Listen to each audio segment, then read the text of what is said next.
Esta es una historia que tiene que ver con personas y con una institución muy querida por mí. La sinagoga de 1870 se llama Sociedad Beneficencia 1870. Esa sociedad de beneficencia fue fundada por judíos en el año 1870. Esa comunidad después llegó a desaparecer, pero los libros quedaban para, digamos, quien quisiera usarlos, y en los primeros años de 1900 empezaron a llegar alemanes, judíos de Europa, y querían hacer una sinagoga. Encontraron esos libros que decía ya Sociedad de Beneficencia 1870 y tomaron eso como nombre y iniciaron, digamos, la continuación de lo que era esa comunidad. Entonces pasó el tiempo y yo nací, mi papá iba a esa sinagoga, el que manejaba o el rabino de esa sinagoga se llamaba el doctor Siegel. El doctor Siegel es un sobreviviente de la guerra, inclusive lo hicieron en una época marchar en la calle sin ropa y con una gran estrella de David. Y bueno, él hacía de rabino, no sé si había estudiado o no, pero él sabía cómo hacer todos los rezos. Y cuando yo ya tenía 3, 4 años, que era más o menos en 1944, 45, mi papá me llevaba a esa sinagoga. En esa sinagoga era conservadora, ¿ya?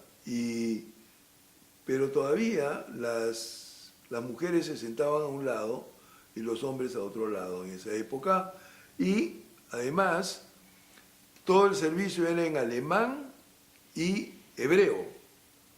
O sea, yo ni sabía ni hebreo ni alemán, pero con el tiempo llegué a aprender o a entender alemán. Entonces, además de eso, había un organista que tocaba órgano con la música relacionada con el rezo. Y en los High Holidays, o sea, para Rosh Hashanah y para Yom Kippur, había un coro de damas. El coro de damas era las señoras que habían aprendido a cantar de chicas y se juntaban varias semanas antes de Rosh Hashanah y Yom Kippur para practicar juntos, ¿ya?, de cómo cantar en una forma muy linda, como si fuera, digamos, una ópera, una cosa así. Entonces, esa era la Sociedad de Beneficencia en 1870, y todos los que estaban ahí eran gente que habían venido de Alemania, de Austria, de Suiza, eran Ashkenazim, ¿no? Y era muy querida, era una de las 3 sinagogas, y por supuesto las otras sinagogas que eran sefardí y la otra también que era ashkenazí, eran más ortodoxas, y por lo tanto decían de que la sinagoga de 1870 era de goyos.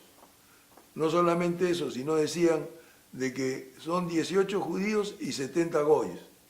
Esa era la broma. Pero sin embargo, era una buena sociedad. Pero con el tiempo fallecieron todos los que hablaban alemán. Y el doctor Siegel también falleció.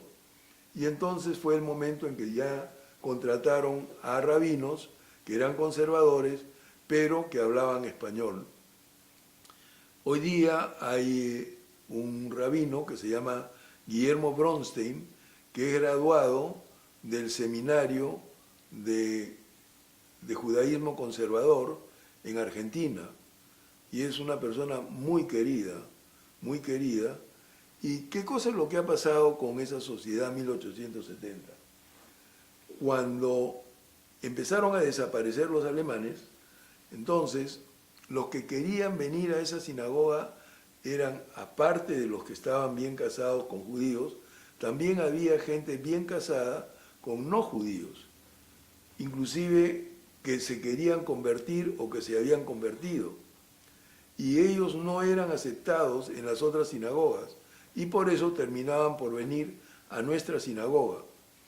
Cuando yo ya crecí y tenía una edad alrededor de 40 años o lo que fuera, ya integré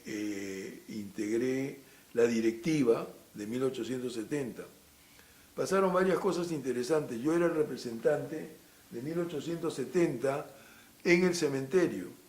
Para el cementerio sí había un comité donde participaban todas las comunidades.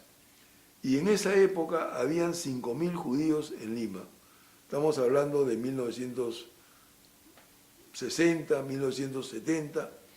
Y con 5.000 judíos en Lima, había la preocupación de que el cementerio no iba a tener suficiente espacio en corto tiempo para enterrar a la gente que iba a fallecer. Sin embargo, con la revolución socialista, militar que hubo en el Perú, fue motivo para que muchos emigraran. Y entonces, al final quedaron solamente 3.500 judíos de comunidad en todo el Perú, que es muy poco, pero el cementerio ya no tenía problemas porque sí iba a alcanzar por algunos años para enterrar los que era necesario.